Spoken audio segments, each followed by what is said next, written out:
안녕하십니까? 오늘 303쪽 제사세 세율 들어갈 차례인가요?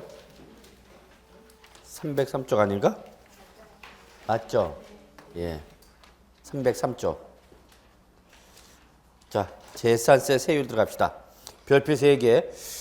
잘 나오는 부분이에요, 시험에. 제산세 세율 시험에 잘 나오는 부분입니다. 그래서 제산세 세율도 보시면요, 표준 세율이 있고요. 그죠? 그 다음에 주택에 대한 제산세 과세 방법 밑에 중과 세율이 있죠. 그 다음에 도시 지역분이라는 것이 하나 더 있다는 게 특징입니다. 그래서 일단 표준 세율부터 보죠. 세율에서 시험에 나오면요, 표준 세율에서 많이 나왔어요. 표준 세율. 표준 세율. 자, 역시 박스를 보니까 여러분 확 덮어버리고 싶죠. 예, 이걸 외우셔야 되는데 정말 세법은 짜증나는 과목인 것 같아요. 숫자만 많아갖고. 근데 이렇게 접근합시다. 토지 보세요, 여러분. 종합합산과세 토지, 별도합산과세 토지. 얘들은 다 무슨 과세죠, 여러분? 합산과세, 그죠? 합산과세는 대인세에서 나온다, 대물세에서 나온다. 대인세. 자, 그럼 제가 그랬어요, 여러분. 1년 내내 다시 강조하겠지만 대인세는 소유자별 또는 납세모자별 합산과세하면서 항상 뒤에는 어떤 세율이 나온다 그래서 여러분? 누진세율이 한다 그랬죠. 그래서 여러분 거기 누진세율 할 때 누진 동그라미. 종합합산과세 토지와 별도합산과세 토지는 누진세율을 적용한다는 게 가장 중요한 특징이에요. 근데 세율의 크기를 비교하면은 종합합산과세 토지는 0.2%부터 0.5% 별도합산과세 토지는 0.2%부터 0.4%, 0.1%밖에 차이가 안 나는 것 같아 보이는데 그렇지는 않고요. 과세 표준의 구간에 따라서 세율이 다르기 때문에 어쨌거나 어디가 더 높다 세율은? 종합과 별도 중에서 어디가 더 세율이 높다? 종합. 종합은 무슨 토지니까? 응? 비사업용 토지랬죠. 그다음에 별도합산과세 토지는 무슨 토지랬죠? 사업. 그래서 우리가 어떻게 해였어? 별사종비 그랬잖아요, 여러분. 집에 가서 아저씨한테 안 했구만. 에이. 오늘 다시 한번 가셔갖고 아저씨한테 별사종비 그래갖고 별도는 무슨 토지고요? 사업용 토지고 종합산과세 토지는 비사업용 토지임을 전해주라. 예. 그래서 여러분 두 가지 잊지 마시고요. 그 다음에 분리과세 대상은요. 합산과세하는 토지에서 뭐하여? 분리하여. 그 말이라고 했죠, 여러분. 여기서 분리는 어디서 분리한가? 합산과세 토지에서 분리하여. 얘들은 토지별로 무슨 과세하는 거죠, 여러분? 개별과세죠. 토지별로 개별과세야. 그러다 보니까 적용되는 세율은 누진세율이 아니라 무슨 세율 나왔죠, 여러분? 비례세율이 나왔죠. 비례세율 몇 가지가 있어요, 여러분? 세 가지. 0.07%, 0.2%, 4%가 있었죠, 여러분. 그 다음에 건축물 보세요. 건축물. 건축물 보니까 여러분 골프장 및 고급 오락장용 건축물 있죠. 자, 골자 동그라미, 오자 동그라미. 어우, 꺼러. 그렇죠? 토지도 4% 분리했었던 것처럼 건물도 몇 프로? 4%. 꼭 기억해 두셔야 돼요. 하여튼 사치성 재산은 몇 프로 때린다? 4%. 그래서 재산세에서 사치성은 뭐를 말한다? 꼬로. 꼬로. 그 다음에 기타 건축물 보세요. 중간에 건 보지 마세요. 기타 건축물 그래갖고 몇 프로 나왔죠, 여러분? 0.25% 나왔죠. 예, 옆에다 적으세요. 이게 원칙입니다. 그러니까 상가 건축물은 0.25%가 기본이야, 여러분. 그런데 그게 뭐면? 꼬로면 사치성 재산이니까 0.25가 아니라 몇 프로 때린다? 4% 때린다, 그 얘기예요. 그러면 보세요. 여기 상가 건물이 있고 우리 학원 건물이죠? 학원 건물과 그 밑에 뭐가 있으면 토지가 있으면 상가 등의 건축물은 뭘로 때리는데? 건물분 재산세로 가자는 거죠. 이때 건물분 재산은 기본이 몇 프로라는 얘기예요, 여러분? 0.25%다 그 얘기예요, 여러분. 자, 토지죠. 그러면 건물과 구분해서 얘는 뭘로 가자는 거죠, 여러분? 토지분 재산세로 따라가자는 거죠. 근데 이때 이 토지는 분리, 별도, 종합 중에서 뭐가 돼야 되는 거죠, 여러분? 요때 상가 건축물 밑에는 무슨 토지는 무슨 토지야, 여러분? 사업용 토지잖아. 상가라는 사업용 토지이기 때문에 분리, 별도, 종합 중에서 뭐가 되는 거야, 여러분? 별도가 돼야 되겠죠. 별도 합산과세하는 거죠.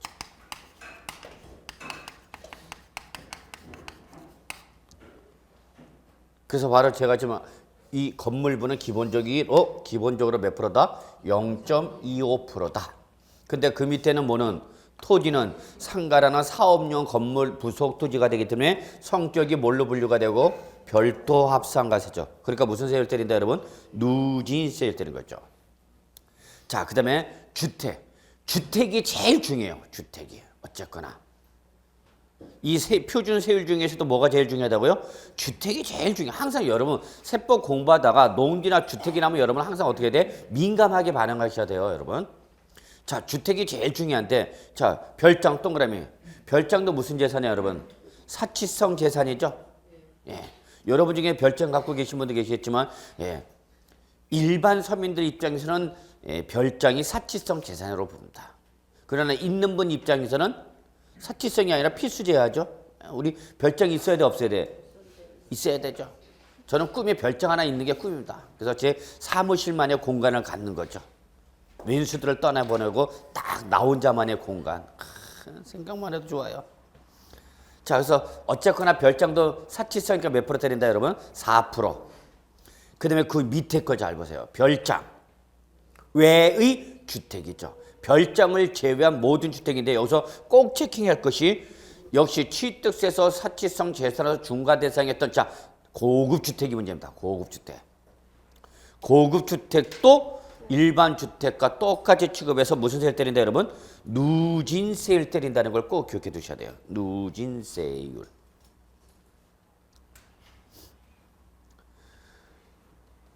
옆에다가 여러분 여백에다가 이거 적으세요. 우리 지방세법에서 말하는 주택은요. 크게 세 가지로 구분할 수 있어요. 소위 말하는 이제 일반 주택. 그다음에 역시 중과세 대상으로서 사치성 재산인 고급 주택. 거꾸로 얘기했네. 사치성 재산이기 때문에 중과세하는 거. 그다음에 뭐죠, 여러분? 별장 있어요. 이렇게 우리 지방세에서는 주택을 어떤 규모 등이나 용도에 따라서 일반 주택 외의 고급 주택과 별장으로 구분합니다. 그래서 몇 가지로 구분한다? 세 가지로 구분해요. 그러면 이때에 이거를 취득하면 일반 주택은 바로 표준 세율을 적용하는 거죠. 그런데 이 고급 주택과 별장은 취득세에서 별걸 5손질해서 나중에 다시 한번 설명드리겠지만 무슨 재산을 보냐? 사치성 재산을 봅니다.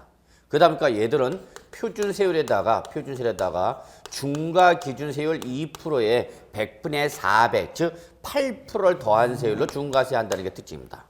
그래서 요게 특징이에요. 얘들은 일반 부동산보다도 더 높은 세율을 때리는데 몇 프로 더 더한다? 8%를 더한다는 게 꼭 기억해 두셔야 돼요, 여러분. 그런데 이거를 보유하면 즉 재산세에서는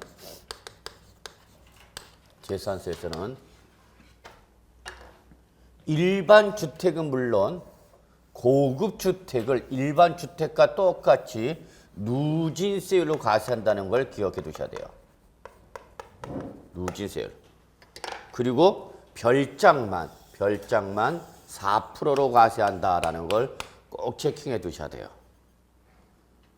그럼 보세요, 여러분. 고급 주택은 취득세일 때는 사치성 재산으로 구분한 데 반해서 재산세일 때는 뭐로 취급한다? 일반 주택으로 취급하는 거죠. 그러니까 얘는 좀 박쥐 같은 놈이야. 저랑 좀 비슷해, 성격이. 제가 좀 이중생활하는데 낮하고 밤이 바뀌어요. 죄송합니다. 없었던 걸로 하겠습니다. 별로들 관심 안 갖고 계시니까 괜히 얘기했네.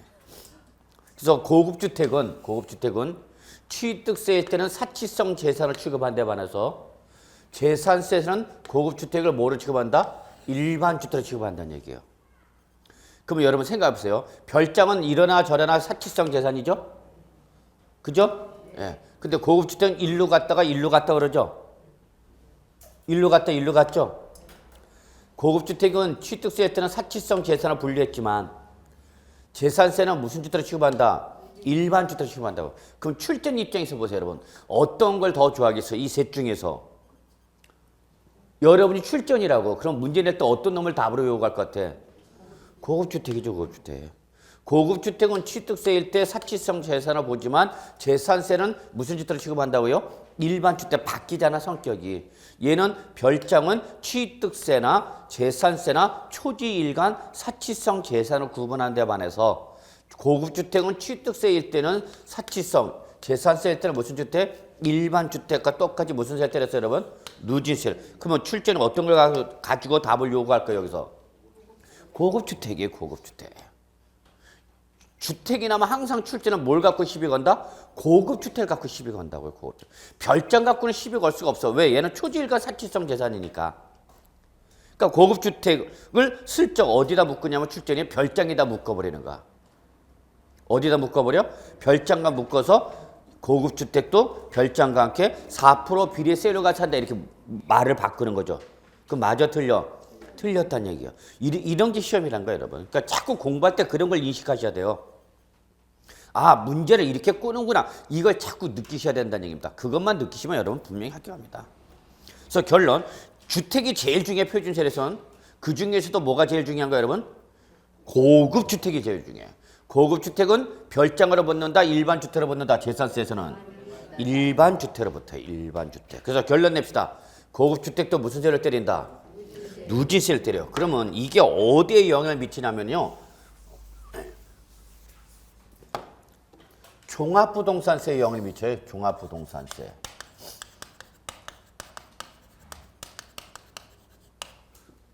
그래서 재산세에서 누진세로 과세된, 재산세에서 누진세로 과세된 일반 주택은 물론 모두 고급 주택도 종합부동산세 과세 대상이 됩니다. 그러나 뭐는 별장은 종합부동산세 과세 대상에서 제외되는 특징을 갖게 돼요. 꼭 체킹해 두셔야 됩니다, 여러분. 요거 정리해 두시고요.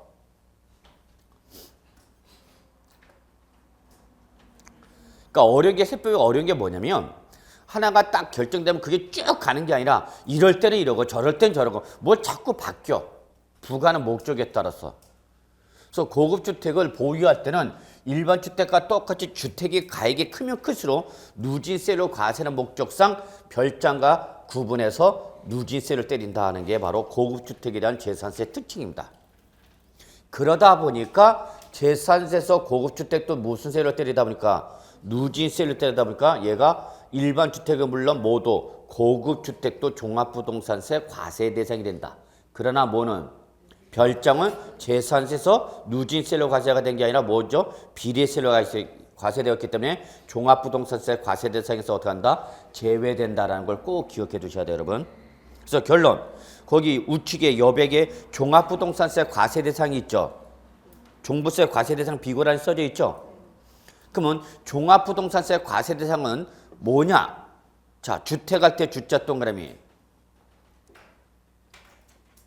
주택할 때 주자 동그라미 쳐주시고요. 종합합산 과세 토지할 때 종자 동그라미. 별도 합산 과세 토지할 때 별자 동그라미. 그러면 지금 동그라미 친 주택, 종합, 별도는 재산세에서 다 무슨 세율로 과세된 애들이에요?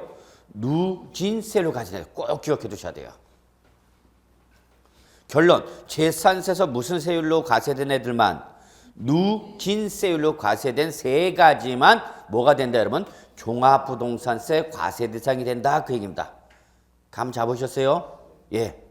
다시 한번 강조합니다.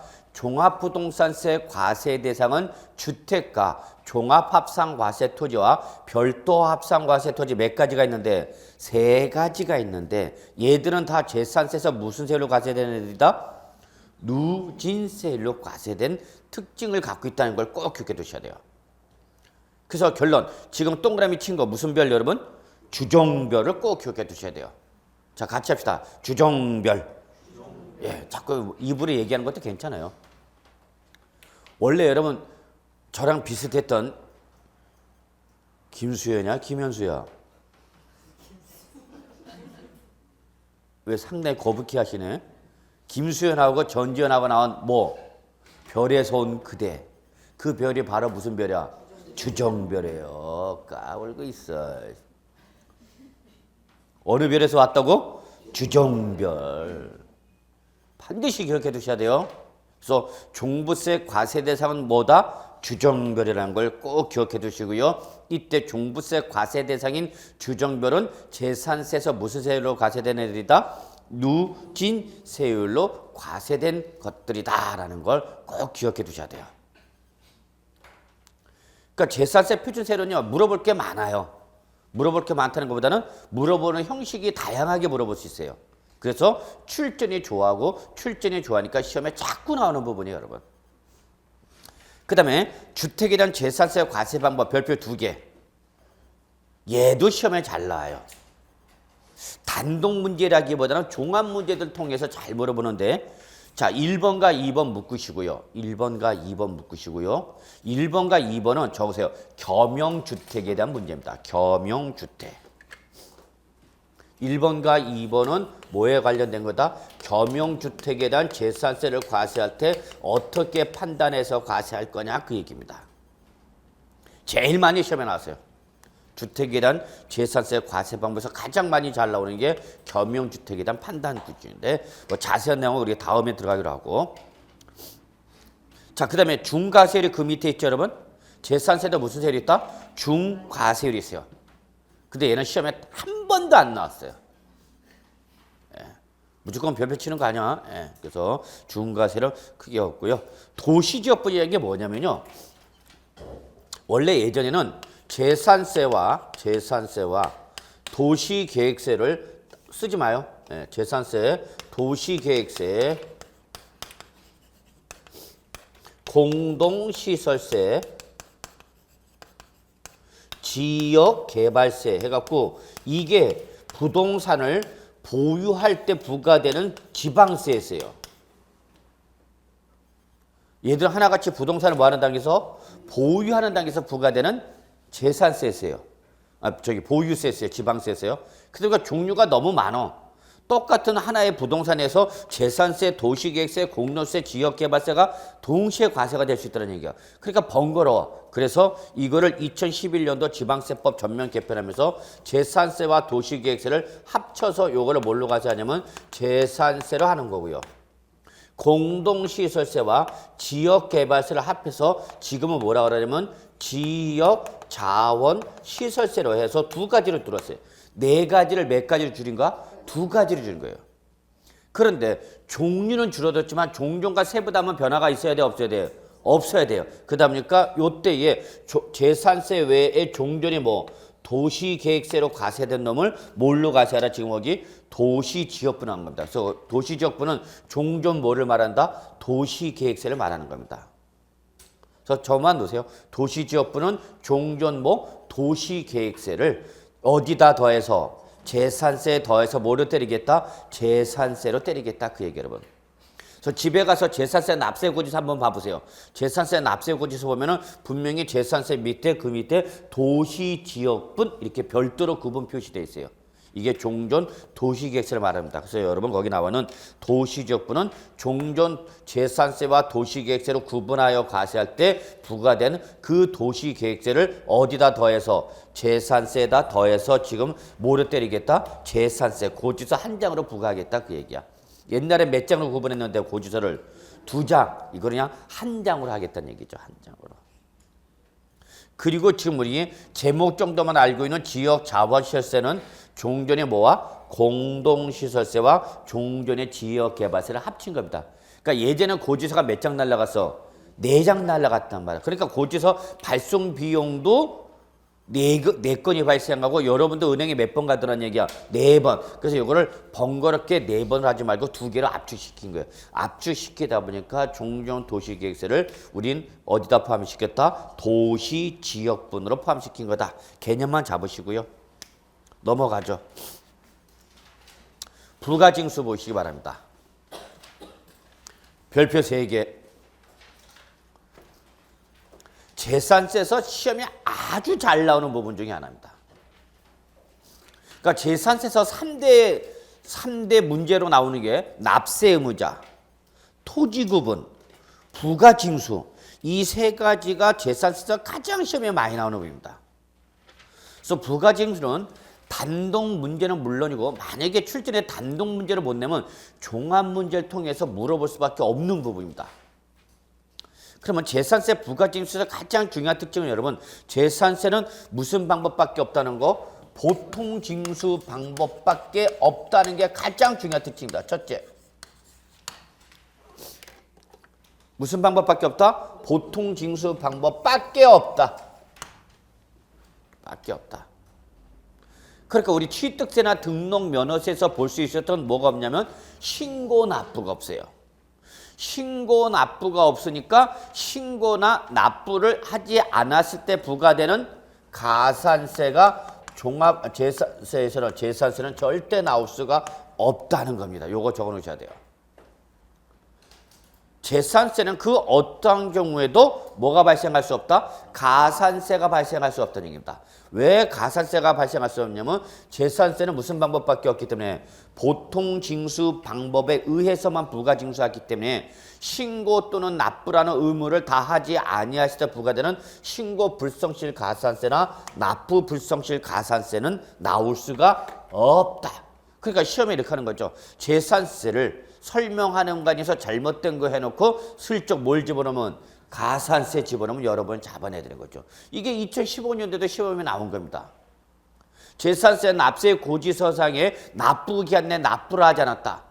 자, 재산세 고지서를 보내줘서 근데 그 납부기한 내 납부를 안 했다. 그러면 이때 부과되는 것은 가산세다, 가산금이다. 그렇죠. 가산금이죠. 즉 재산세는 가산금이 발생할 수는 있지만 뭐는 가산세는 발생할 수 없다는 얘기야. 이거 출제는 요거를 싹 바꾼 거야. 2015년도 문제야. 답이 손 들고 있죠. 뭐 저랑 같이 공부하신 분은. 저 여기 시험 그러면 콕 찍어버리면 되는 거죠. 출제는 딱 한 글자 고쳐 여러분. 뭐 많은 거 안 고쳐. 한 글자 고치는 거야. 납부 기한 내 납부를 하지 않았으면 뭐가 되는 건데 가산금인데 출제는 이걸 살짝 뭐로 바꾸는 거야? 가산세로 바꾸고 잡아내봐라 그러는 거야 여러분한테. 틀린 거. 별거 아니야 여러분. 시험 어렵게 생각하지 마세요. 그 다음 보통 징수는 항상 액션을 누가 취하는 거야 여러분? 과세권자죠. 그래서 거기 밑줄 관할 시장 군수가 밑줄 누구야? 과세권자죠. 과세권자. 보통 징수 방법은 액션을 누가 취한다 여러분? 과세권자. 그러면 거기에는 시장 군수만 나왔지만 뒤에 무슨 말이 생략되어 있는 거죠 여러분? 그렇죠. 구청장이 생략되어 있는 거죠. 왜? 서울이나 인천 등 특별시나 광역시 때는 시장 군수가 아니라 누가 되는 거예요 여러분? 구청장이니까.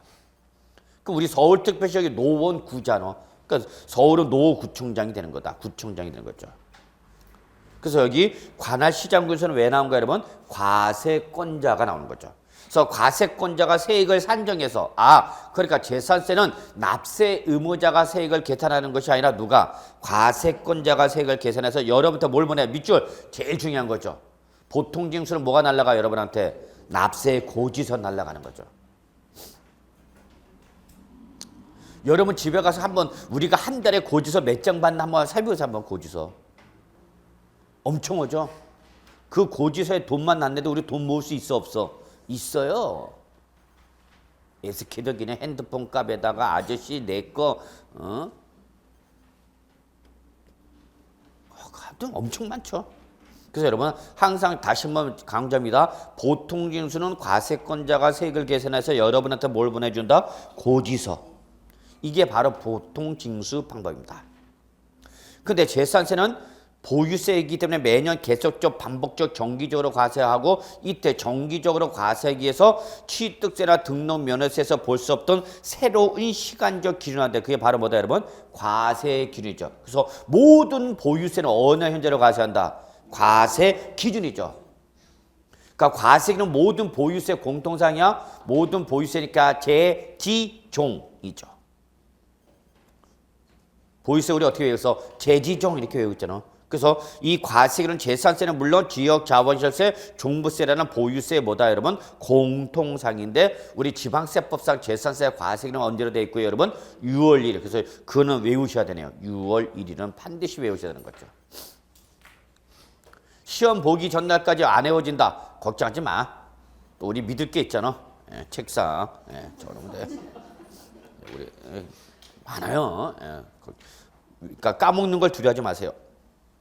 자, 납기가 나오네 여러분. 역시 납기가 제일 중요하죠. 예, 보통 징수에서 제일 시험에 많이 건드리는 게 납기입니다. 납기는 여러분 납부기한의 준말이야. 납부기한의 준말이 뭐야 여러분? 납기. 근데 이 제산세 납기는 특징이 뭐냐면 여러분 딱 정해진 날짜에 불과한 정기분도 있을 뿐만 아니라 뭐도 있냐면 수시분도 있어요. 수시분. 보이스의 공통상이야. 수시분이 있다는 거. 그러면 여러분이 외워야 될 건 뭐냐면 정기분 날짜를 꼭 외우셔야 되는 거예요. 그러면 토지는 예.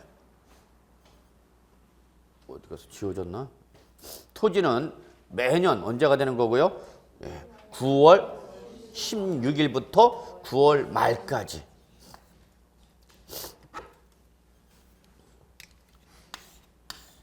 아까 그 그림을 왜 지었지? 그랬더니 어떤 분은 또 적어 이거.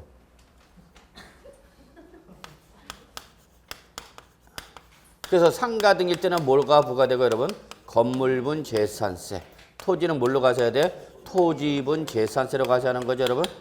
이때 요 건물분 재산세는 매년 7월 16일부터 7월 31일 사이에 내고 토지분은 매년 9월 16일부터 9월 30일 사이에 내라 그 얘기야. 이게 날짜가 딱 법에 어떻게 됐다? 정해져 있다 그 얘기죠. 그럼 여러분은 이걸 꼭 기억해 주셔야 되는 거예요. 그럼 결론, 상가가 그 밑에 토지가 있으면 나는 1년에 재산세 몇 번 내야 돼? 2번. 뭐 건물분 따로, 그 다음에 뭐 토지분 따로. 근데 건물분은 언제 내고?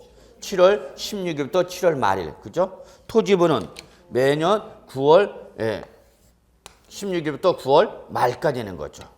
그럼 여러분이 이걸 숫자로 외우셔야 되는데 저는 이렇게 외우겠어요. 토지는 몇 월이고요? 9월이죠. 건물분은 몇 월이죠? 7월이죠. 그러면 월만 기억하면 여러분 나머지는 다 뭐죠 여러분? 말일이죠. 하반월이죠. 하반월은 뭐를 말하는 거예요? 한 달을 두 번 나눠갖고 16일부터 언제까지 말하는가? 말일까지를 말한단 말이야. 그러면 여러분 저는 이렇게 외웠어요 이거를.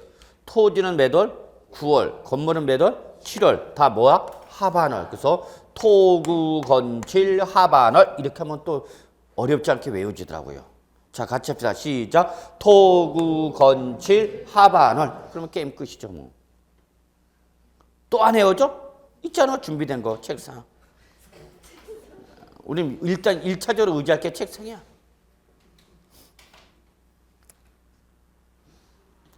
그러면 감독하니 우리 책상에 딱 보니까 막 다 적어놨으면 뭐하라 그래? 자리 바꾸세요 그러죠. 걱정하지 마. 자리 바꾸라 할 때도 또 대응 요령이 다 있어요. 어떤 분은 지금 얘기해주면 안 되냐 그러는데 그럼 아니요 지금 보세요. 감독관이 자리 바꾸라 할 때 여러분들 대응 요령이 있다고. 그 순지 아니 다 적어놨는데 씨 1시간에 걸쳐갖고 자리 바꾸려면 우리 어떻게 해? 그때 대응 방법이 다 있다고. 그거는 최후의 수단이고 우리 일단 외울 수 있는 거 외워야죠. 그래서 저는 어떻게 외운다고요? 토구 건칠 하반월. 그래서 재산세 몇 번 내? 2번 내면 되는 거죠. 그런데 시험은 주택을 갖고 자꾸 물어봐요. 시험은 뭘 갖고 물어본다고? 주택.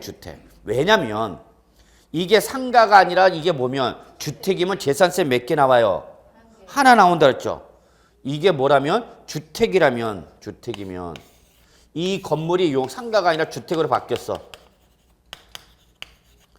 그러면 여기에 대해서는 우리가 뭐가 부과되는 거예요 여러분? 주택분 재산세가 부과되는 거죠. 근데 주택분 재산세는 특징이 뭐다 여러분? 주택 건물과 토지를 뭐하여? 통합하여. 주택분 재산세는 몇 개 나온다? 하나 나온다 그랬잖아. 이거 놓치면 게임 끝난 겁니다. 재산세 얘기하지 말아야 돼. 주택은 건물과 토지를 뭐하여? 통합하여. 재산세가 몇 개 나온다고요? 하나만 나온다. 얘는 재산세가 몇 개 나왔어?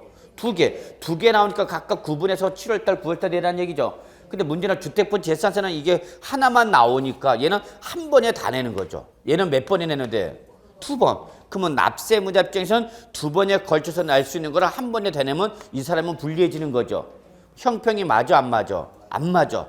그렇기 때문에 이걸 형평을 맞추기 위해서 어차피 뭐가 나면 주택분 재산세가 나오면 너도 건물과 토지를 나눠서 내라 그 얘기죠. 근데 실제 나눠지니까 안 나눠질까? 안 나눠니까 그냥 계산의 편의상 뭐가 나오면 주택분 재산세가 나오면 요걸 얼마씩 후려쳐갖고 2분의 1로 후려치겠다는 게 반으로. 그래서 반은 언제 내고? 7월. 나머지 반은 9월에 내라 그 얘기예요, 여러분. 그러면 너도 건물 따로 토지 따로 나눠서 내는 거와 똑같은 효과가 있지 않겠냐 그 얘기죠, 여러분. 그러면 주택분 재산세를 계산해 봤더니 40만 원이 나왔어요, 여러분. 주택분 재산세 계산했더니 얼마 나왔다고 여러분? 40만 원. 그럼 이걸 한꺼번에 내지 말고 너도 뭐처럼 건물과 토지로 나눠서 내라. 근데 실제는 구분이 되니까 안 되니까? 안 되니까 계산의 편의상 얼마를 후려쳤다? 2분의 1로 후려친 거죠. 그래서 얼마를? 20만 원 언제 보내주고? 7월 달에. 나머지 2분의 1인 20만 원 언제 보내준다는 얘기야? 9월 달 보내준다는 얘기죠. 그럼 우리 주택분 재산세가 7월 달에 고지서가 왔어. 자, 7월 달에 주택분 재산세 고지서 받아보니까 20만 원이 나왔네? 그럼 여러분 알고 있는 거죠. 아, 지금 7월 달에 주택분 재산세 20만 원 나왔으니까 언제? 9월 달 또 얼마 나올 것이다? 20만 원 나올 거라는 걸 여러분 이제 알고 계셔야 되는 거죠. 즉, 그거는 주택분 재산세가 얼마 나온 걸? 40만 원 나온 걸 2분의 1씩 줄여갖고 냈다 그 얘기죠. 이해하셨어요? 예. 실제 있었던 일이에요. 엘리베이터를 탔더니 어떤 아주머니가 흥분해갖고 씩씩거리고 계세요.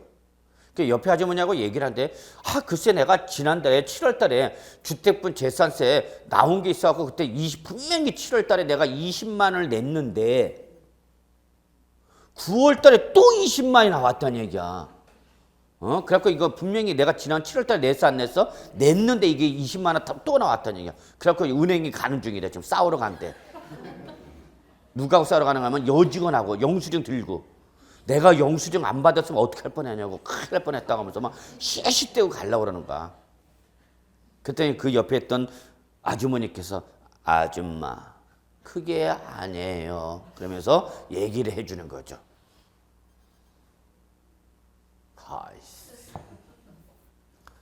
자, 그래서 주택분 재산세는 하나가 나온 걸 얼마를 후려쳐갖고 2분의 1씩 후려쳤고 건물과 토지처럼 나눠서 내면 된다는 얘기죠. 됐죠, 여러분? 네. 자, 그러면 출제는 그거보다는 그 밑에 뭘 또 좋아하냐? 단서를 좋아해. 단. 요거. 결론. 요 단서가 역시 2015년도 올해 시험에 올해가 아니지. 2015년도 시험에 답으로 요구된 규정입니다. 요때 나온 주택분 재산세가 밑줄 얼마 이하면 10만 원 이하이면 그럴 때는 10만 원 이하면 이렇게 큰 금액으로 볼 수 없으니까 그때는 그냥 번거롭게 두 번 내지 말고 한 번에 끝내자 그 얘기입니다. 그래서 주택분 재산세 산출세액이 얼마 이하면 10만 원 이하 밑줄 10만 원 이하이면 이때는 7월 달, 9월 달 두 번은 나누지 말고 7월 달에 한 번에 끝내자 그 얘기야. 그래서 7월 달에 뭐 할 수 있다? 일시 한 번에 부가 징수할 수 있다. 근데 거기 가능이라고 있죠, 여러분. 가능은 우리 법에서 어떻게 표현하냐면 할 수 있다를 말합니다. 할 수 있다. 그럼 할 수 있다는 우리 세법에서 어떤 의미를 갖고 있냐면요. 임의 규정을 말합니다. 즉 규정은 크게 하여야 한다라는 강제 규정과 할 수 있다라는 임의 규정 두 가지로 구분할 수 있는데 이때에 일시 불가 징수할 수 있는 건 강제 규정이 아니라 시장 군수 네가 필요하다면 한꺼번에 일괄 징수할 수 있게 길을 터놓은 거죠. 그래서 지금 실무에서는 한꺼번에 징수하죠. 그래서 결론 얼마 이하면 10만 원. 요거를 2015년도 시험에서는 10만 원 이하를 100만 원으로 고쳤어. 100만 원. 숫자 공 하나 더 붙여넣었어. 딱 하나 더 붙여. 재산세에 관한 설명 틀린 거 잡아내봐라 해놓고 똑같이 법대로 그대로 가다가 딱 하나 고치죠. 10만 원 이하를 공 하나만 더 붙여놓은가. 그래서 얼마를 바꿔놨냐면 100만 원 이하이면 이렇게 바꾸는 거죠. 그럼 숫자 공 하나가 더 붙은 게 보이면은 답이 보이는 거고 공이 붙었는지 안 붙었는지 보지도 않고. 근데 요게 최근에도 또 나왔던 문제예요. 또 나왔던. 자, 최근에는 어떻게 나왔냐면 10만 원 이하일 때 10만 원 이하일 때는 두 번으로 나누지 않고 몇 월 달에 7월 달에 일시 부가징수할 수 있는 건 뭐 얘기야? 주택분 재산세죠? 요 7월 달 일시 부가징수할 수 있는 건 뭐에 대한 거다, 여러분? 주택분에 대한 거야, 주택분. 두 번으로 나누지 말고 한 번에 끝내자. 요거를 똑같이 그 문구 그대로 주셔보니까 딱 뭘 고쳤냐? 요걸로 바꾸네요. 토지분 재산세액이 10만 원 이하이면 7월 16일, 7월 30일 사이에 한꺼번에 일시에 부가징수할 수 있다. 이렇게 만들어놨어. 그래서 출제는 이번에 뭘 건드리냐면 요거를 건드린 거죠. 주택을 뭘로 바꾼가? 토지분을 바꾼가? 토지분 재산세는 세가 관계 이시 없이 무조건 언제 내는 거야? 9월이죠. 근데 요거를 요 일시 부가징수를 여기다 붙여버렸다고. 그리고 잡아내봐라 그런 거야, 여러분한테. 이게 시험이야, 여러분. 자, 그렇게 보시면 되겠고, 그래서 정기분, 근데 수시분은 그냥 눈으로만 보시면 돼요. 이런 정해진 날짜와 관계 이시 없이 언제든지 부과할 수 있게 해놓은 거죠. 그 다음에 소액 징수 면제 봅시다. 요거는 적으세요. 제지. 요 소액 징수 면제 규정은 보유세 규정이 아니라 재산세와 지역 자원시세입니다. 그래서 이거 어떻게 배우냐? 제지.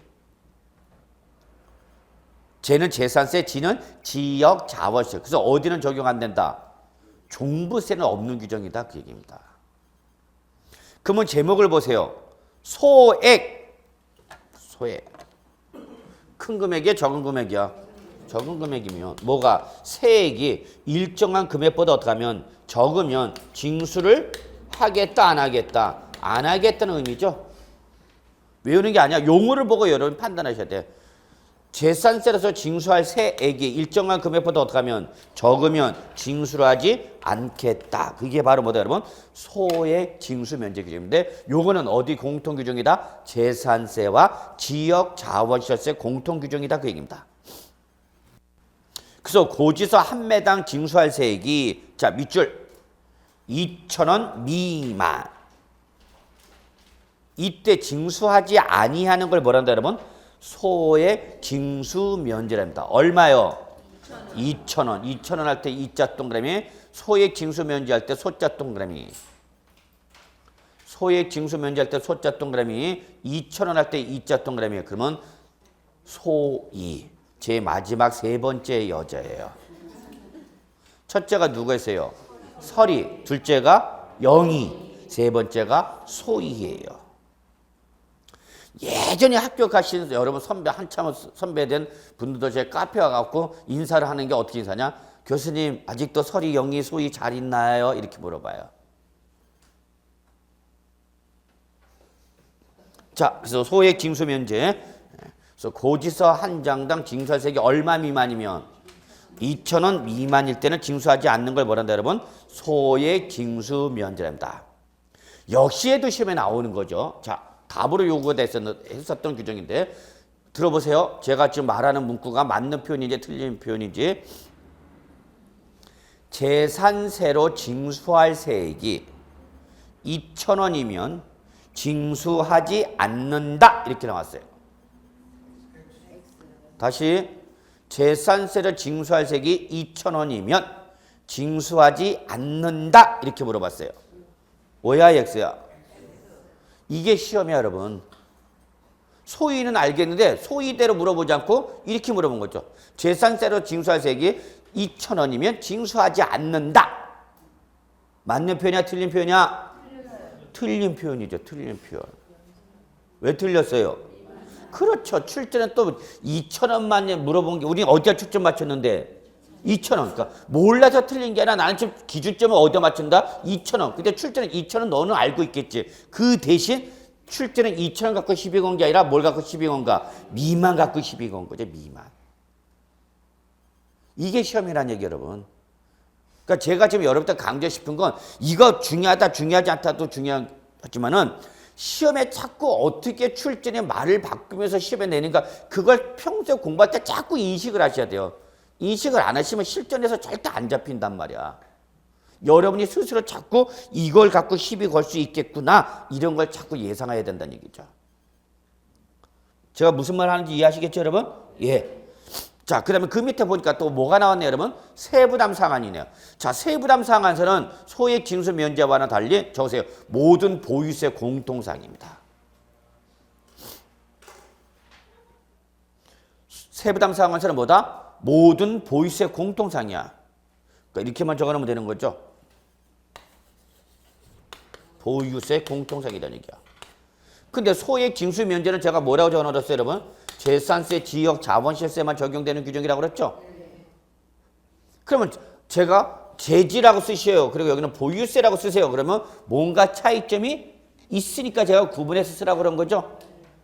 아, 요거는 어디까지 포함하는 거고 종부세, 요거는 종부세가 적용되지 않는 규정이라는 얘기죠.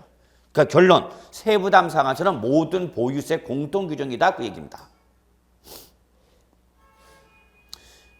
그래서 이 세부담 상한선은 뭐냐면 여러분 재산세를 한 번 내, 매년 내. 매년. 그러면 재산세가 이렇게 시가가 변동하면 그에 따라서 시가 편액도 급등하고 시가 편액이 급등하면 과표도 급등하고 과표가 급등하면 재산세도 급등하게 돼버린단 말이야. 그러면 너무나 들쭉날쭉하게 되니까 이걸 어느 정도 상한선을 묶어놓겠다는 게 바로 뭐다 여러분? 세부담 상한선입니다. 세부담 상한선. 그래서 세부담 상한선은 글자 그대로 해석하세요. 보유세에 대한 부담에 대한 상한선을 묶어놓겠다는 얘기죠. 그래서 얘는 뭐다? 보유세 공통상이죠. 그럼 결론 세부담 상한선은 뭐와 뭐를 비교하냐면 제가 과표에다 세율을 곱해서 올해 세액이 나왔어. 올해 부과될 세액이 나왔어. 그러면 이걸 그대로 무조건 때리는 것이 아니라 이거를 뭐와 비교하냐면 직전 연도 세액과 비교해 보겠다는 얘기야. 내가 갖고 있는 재산에 대해서 올해 부과되는 재산세가 나왔는데 그걸 곧바로 때리는 것이야. 그러면 아니라 작년에 그럼 나한테 얼마 때렸지? 직전 연도 세액을 비교하겠다는 얘기죠. 그래서 그 직전 연도 세액의 상한선을 초과할 수 있다 없다? 없다 그 얘기입니다. 이걸 우리 뭐라 하냐면 세부담 상한선이라 하는데 이때 이 세부담 상한선은 모든 보유세 공통상이다.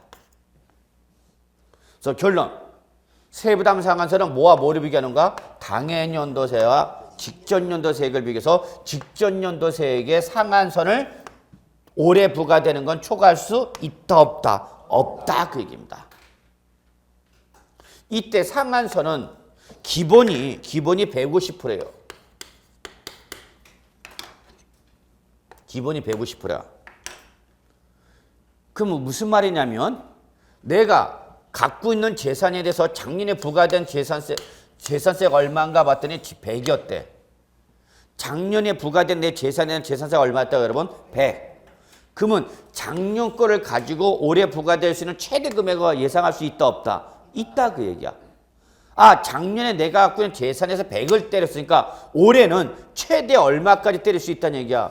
150을 때릴 수 있다 그 얘기죠 여러분. 올해 시가가 급등해갖고 재산 가격이 급등해갖고 재산세를 계산했더니 재산세가 170이 나왔어. 그러면 이때 170이 나왔으면 어떡하라? 상한선 150을 초과하는 금액은 있는 걸로 보고 없는 걸로 보고 없는 걸로 보고 얼마로만 보내라는 얘기야? 150으로만 보내라는 얘기죠. 이게 바로 뭐다 여러분? 세부담 상한선이다 그 얘기입니다. 근데 여러분 생각해보세요. 이 비율이 높은 비율이에요? 낮은 비율이에요? 작년에 비해서 몇 프로 증가할 수 있다는 얘기야? 50% 증가했다는 얘기야. 여러분 소득이 작년에 비해서 올해 소득이 50% 증가됐나? 그랬으면 여러분 성공한 거야 인생. 야 이스케 증가는커녕 실질 소득이 어떻게 하겠어? 감소되고 있죠. 감소. 대표적인 케이스가 선생들이에요. 선생 페이는 10년 전이나 20년 전이나 지금이나 똑같아 단가가. 어휴. 응? 똑같단 말이야. 똑같으면 다행이게. 똑같으면 다행이게. 그럼 똑같다 쳐도 지금 물가는 어떻게 하니까 계속 상승하니까 내 소득은 어떻게 되는가? 실질 소득은 감소되는 거죠. 근데 얘는 세금을 몇 프로나 50%까지는 더 받을 수 있게 만든 거죠. 그럼 이 비율이 큰가 낮은가? 엄청 큰 겁니다, 여러분. 그래서 기본적으로 세부담 상한선은 몇 프로지만 150%지만 이 재산이 모이면 주택이면 무겁게 가야 돼? 가볍게 가야 돼? 가볍게 가야죠. 가볍게. 그래서 주택에 대한 재산세 세부담 상한선은 일반적 상한선 150%를 적용하지 않고 주택의 가액에 따라서 3억 원 이하의 소액 주택이면 105%, 3억 초과 6억 이하의 일반 주택일 때는 110%, 그 다음에 얼마 초과면 6억을 초과하면 이때는 130%까지 상한선을 따로 규제하겠다는 얘기죠. 이 따로 규제한 것은 세부담 상한선을 높이는가 낮추는가? 낮추는가 뭐니까? 주택이니까. 주택이니까. 그러니까 주택이란 세부담 상한선은 어떻게 한다? 따로 정한다는 얘기죠. 따로. 그러면 토지나 건물부는 상한선이 몇 프로지만 토지분이나 건물분은 상한선이 몇 프로지만 150%지만 이게 뭐면 주택일 땐 150% 적용하지 않고 가액에 따라서 105, 110, 130%로 가겠다 그 얘기죠. 이해하시겠죠? 무슨 말인지. 그러면 주택이란 세부담 상한선은 최고 높은 게 몇 프로야? 130. 그래도 일반 상한선은 몇 프로야? 150%보다는 높아 낮죠? 낮죠. 그러니까 그만큼 주택분 재산세나 세부담은 어떻게 했다? 낮춰주겠다 그 얘기 여러분. 이해되시죠? 예. 자, 그 다음에 지방세법에 따르면 재산세 납세 의무자는 재산세를 납부할 때 그 지방세법에 의해서 재산세 납부세액의 몇 프로를 20% 기본입니다. 지방교세는 기본적으로 20%입니다. 20%를 한 번 더 뭐로 내라? 지방교육세를 한 번 더 내죠. 무슨 가세? 이중과세. 그래서 이때 이 지방교육세를 앞에 뭐라고 써놨어요? 부가세. 그렇죠. 그래서 기본적으로 취득세나 등록면허세나 재산세라는 지방세일 때는 다시 한번 취득세나 등록면허세나 재산세나 우리가 배우는 지방세일 때는 기본적으로 20%를 취득세, 등록면허세, 재산세 20%를 한 번 더 뭐로 내야 된다? 지방교육세를 한 번 더 내셔야 된다.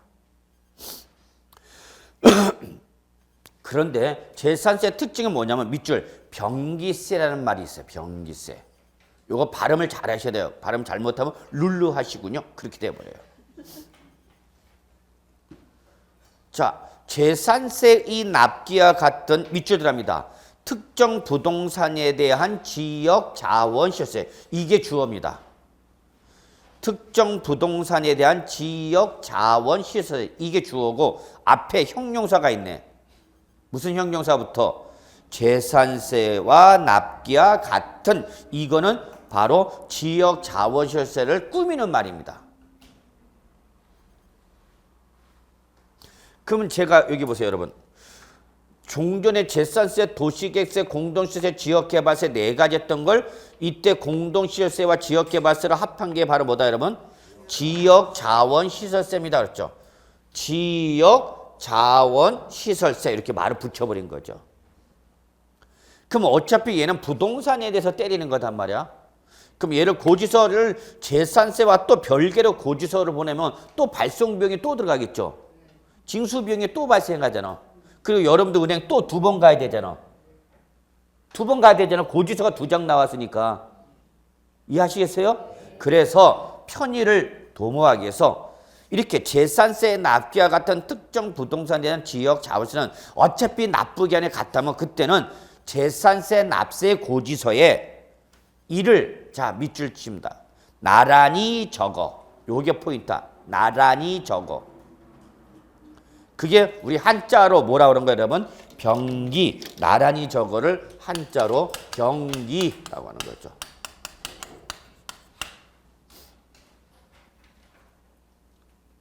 그러니까 이거 여러분 요 지역 자원시세가 얘와 납기가 같으면 고지서 따로 보내지 말고 여기다가 어떻게 하겠다냐. 이게 재산세 나눠 보낼 때 여기다 꼽사리 껴갖고 같이 보내주겠다 그 얘기입니다. 그 결론 이거 몇 장으로 끊어버리겠다는 얘기야? 한 장으로. 이해하세요? 예. 그래서 이렇게 나란히 적었어요. 뭐 이게 병기. 근데 또 여기 밑줄 할 수 있다. 무슨 규정이야? 임의 규정. 출전에 조금 잔인하게 낼 때는 요 할 수 있다를 하여야 한다. 이렇게 강제 규정으로 말을 바꿔놓고 틀린 거 잡아내봐라. 이렇게 물어보는 경우도 있었어요. 그러니까 시험은 출전이 조금 평이한 분이 들어가시면 좀 평이하게 나오는 거고 저같이 좀 까칠한 놈이 들어가면 시험이 어려워져요. 아주 지저분한 데서 장난쳐요. 그러니까 그 시험을 어떻게 보면 자기 운대하고 있어야 돼. 2015년도 시험의 특징이 이렇게 올해는 지저분한 문제가 별로 없었어요. 거의 없었어요. 평이하게 기본적으로 정리하셨던 부분이면 다 어느 정도 그래도 충분히 맞출 수 있지 않았을까 생각했죠. 어렵긴 했던 부분들이 안 나왔어 2015년도에. 그래서 또 어떤 분들은 내년에 어렵게 나오지 않겠냐 2016년.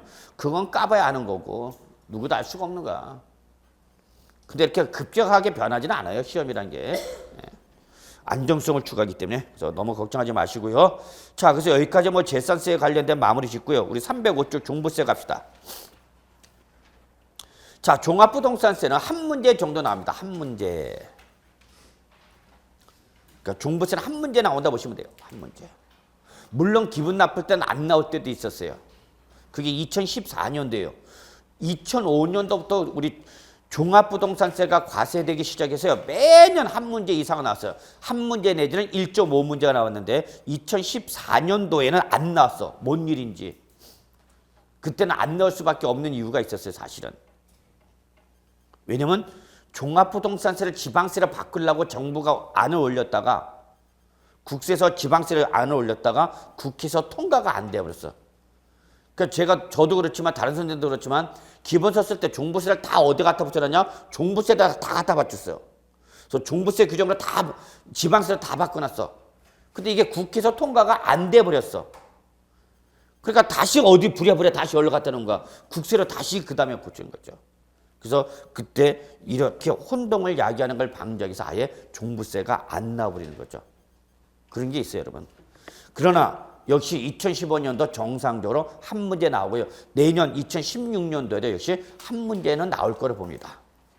그럼 종부세 몇 문제 나온다고요? 하나. 근데 가장 중요한 특징은 종부세부터는 뭐다? 위에 제목 보세요. 뭐라고 됐어요? 국세입니다. 이제 국세. 이거를 놓치면 안 됩니다. 세지종이라는 보유세에서 종합 뭐를 말한다? 국세.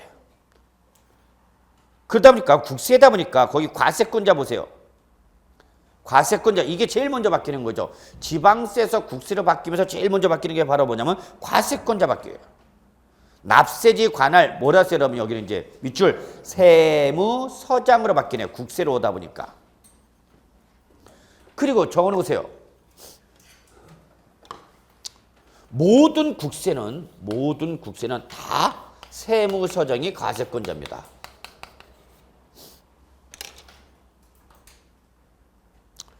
국세다 그러면 국세의 종류와 관계없이 올 다 누가 되는가? 납세지, 관할, 세무서장이 과세권자 되는 겁니다. 이게 지방세와 다른 거죠. 지방세와. 지방세는 지방세의 종류마다 과세권자 달랐죠. 근데 국세는 국세의 종류와 관계이시 없이 다 세무서장입니다. 그 다음에 또 바뀌는 게 뭐냐면 주소지로 바뀝니다. 부동산에 대한 지방세는 소재지였습니다. 예외 없었어요. 부동산에 대한 뭐는 지방세는 소재지였어요. 그런데 국세로 오면은 소재지가 아니라 납세 문제 뭐로 바뀐다? 주소지로 바뀐다라는 겁니다. 그러니까 결론은 소유자의 주소지죠. 소유자 주소지. 종부세의 납세지는. 그래서 납세지는 어디를 말한다? 소유자의 주소지를 말합니다. 기본적으로. 물론 개인인 걸 전제로 하는 겁니다. 주소지는. 그래서 그 밑에 납세지가 따로 나와 있죠, 여러분. 응? 과세권자 밑에 납세지 있잖아. 납세 뭐냐, 납세지. 예, 그래서 기본적으로 예, 개인일 때는 항상 어디다 주소지죠. 그러면 종합부동산세가 뭐냐? 의 한번 같이 보세요. 의, 맨 위, 의. 자, 여기서 종부세 특징이 나오는데 1차적으로 지방세인 밑줄 칩니다. 재산세가 과세된 부동산 중 이게 밑줄 하나. 칠한 대만 좀 쳐주세요. 밑줄 쳐달라면 그냥 죄다 그냥 쫙쫙 쳐놔갖고 전체를 다 쳐놔. 지금 키워드 잡겠다는데 다 쳐놔. 왜 이렇게 줄을 쳐놨어요? 네가 치라고 그랬잖아. 아 참네. 칠한 대만 치라고 해야지. 이따 책 검사합니다. 책 검사하고 또 다 쳐봤어 봐.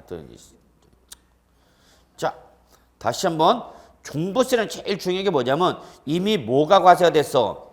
예, 밑줄. 재산세가 과세된 부동산 중, 즉 이 말은 뭐를 말하냐면 종부세는 재산세 과세를 전제로 한다는 얘기입니다. 의미 이해하셔야 돼요. 종부세는 뭐가 과세가 된 걸 전제로 한다? 재산세가 과세가 된 것을 전제로 합니다. 그러니까 재산세가 비과세 대상이면 종부세도 절대 과세 대상에 포함될 수 있어, 없어? 없어. 그래서 재산세가 과세된 부동산 중, 자, 밑줄 갑니다. 다시. 고액의 주택이나 토지 소유자. 밑줄. 여기서 키워드는 고액입니다. 고액, 동그라미. 고액의 주택이나 토지 소유자에게 눈으로만 보세요. 2차적으로 이렇게 됐죠. 2차적으로. 그러니까 1차적으로 뭐가 과세되는 상태에서 재산세가 과세되는 상태에서 그 재산세가 과세된 놈 중에서도 따로 고액의 토지나 주택 소유에 대해서 뭐보다 재산세보다 더 높은 누지세를 부과하는 바로 재산보유세 국세를 뭐란다 그러면 종합부동산세랍니다. 이거 여러분. 요거 하나 그림 좀 그려놓으세요. 그냥 가볍게. 자, 여기 재산이 있어요. 뭐가 있다고? 재산. 난 이 소리 들을 때마다 난 기분이 좋아져. 난 언제 저렇게 재산이 있어 봐갖고 재산세 좀 고민해보나. 여러분 중에서 재산세 내고 계신 분 있으면 고민하고 계신 분 너무 많이 나온다. 그럼 저를 좀 불러주세요. 저한테 좀 떼어주시면 돼요. 자, 그럼 제가 재산을 갖고 있기만 하면 그 재산의 가액과는 관계없이 모든 재산에 대해서 뭐가 부과되는 거죠, 여러분? 재산세가 부과되는 거죠. 그래서 지방세인 재산세는 뭐가 있기만 하면 재산이 있기만 하면 그 재산의 가액과 관계이시 없이 모든 재산에 대해서 1차적으로 보유세 뭘 때리겠다? 재산세를 때리는 거죠. 재산세.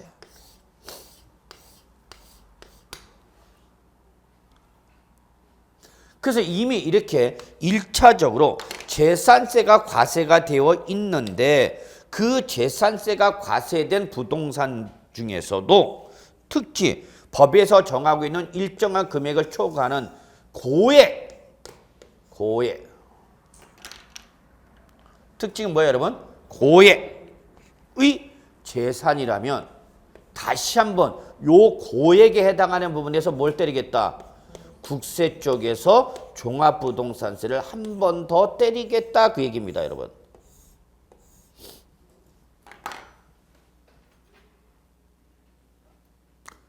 이게 여러분 뇌에 딱 떠올려야 됩니다. 재산세, 종부세는. 그러면 종부세는 아무나 때리는 것이 아니라 누구한테만 때린다고? 고액. 다른 말로 말하면 그냥 부자 그렇게 적으세요, 여러분. 부자. 그러면 종합부동산세를 부과하는 고액에 대해서는 이미 뭐가 과세되는 상태네?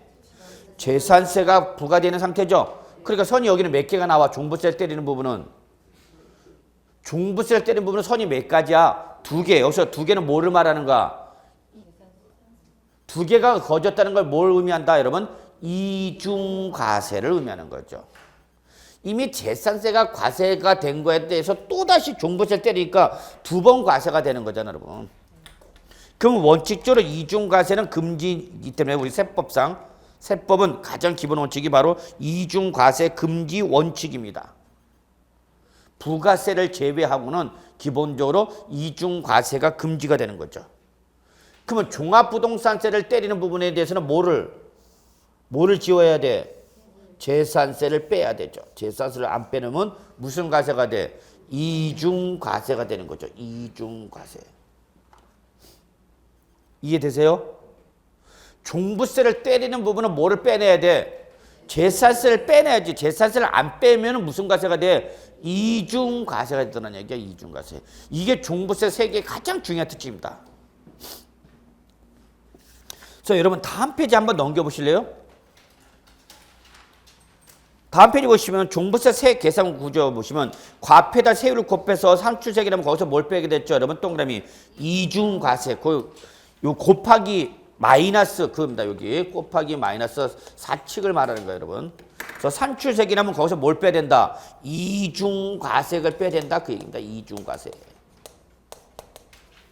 이게 종부세 세액 계산의 가장 중요한 특징입니다. 뭘 빼지 않으면 이중과세를 빼내지 않으면 무슨 과세가 된다? 이중과세. 그래서 거기 한번 보세요. 이중과세가 뭐를 말하냐면 당해 주택의 과표금액에 대한 당해 토지에 대한 과표금액에 대한 당해 토지의 과표금액 똑같죠 말이 무슨 금액에 대한 과세 표준금. 그 과표는 뭐를 말하는 거야? 종부세 과표를 말하는 거예요. 종부세. 종합부동산세 과세 표준 금액에 대한 뭐를 빼내라? 그 밑에 뭐라 돼 있어요? 다 재산세 이거예요, 여러분. 말 똑같아, 세 놈 다. 이게 종부세 세액 계산의 가장 중요한 특징입니다. 그래서 종합부동산세 과표에다 세율을 곱해서 뭐가 나면 산출세액이 나면 거기서 반드시 뭘 빼야 된다? 이중과세를 빼야 된다는 얘기입니다. 이중과세. 그럼 이때 종부세 세액에서 빼는 이중과세액은 뭐를 말하냐? 바로 요 재산세가 부과되고 종합부동산세가 과세되는 부분에 대한 뭘 빼낸 거다? 재산세를 빼내는 거다. 그 얘기죠. 여보시오. 그러면 더했다. 재산세 때렸다가 종부세 때리면서 다시 재산세 빼면은 더했다 뺐다 똑같은 거 아니냐? 아니죠. 뭐가 다르냐면 종부세가 부과되는 부분은 재산세보다 더 높은 누지세를 테니까 세부담이 그만큼 어떻게 되는가? 증가되는 거죠. 이해하셨어요? 그래서 다시 앞으로입니다. 305조 마무리합시다. 의 보세요. 1차적으로 지방세인 뭐가 과세가 된 거? 재산세가 과세된 부동산 중 조건이 붙는 거죠. 이제 뭐 일정한 금액을 초과하는 뭐 고액, 이게 포인트라서 종부세는 고액의 주택이나 토지 소유자에게 2차적으로 두 번째라는 얘기죠. 재산세보다 뭐한 더 높은 세율로 부과하는 재산세인 재산보유세 국세를 뭐란다 여러분? 종합부동산세라 한다라는 걸 여기까지 하고요. 좀 쉬죠. 좀 쉬었다 마무리했습니다.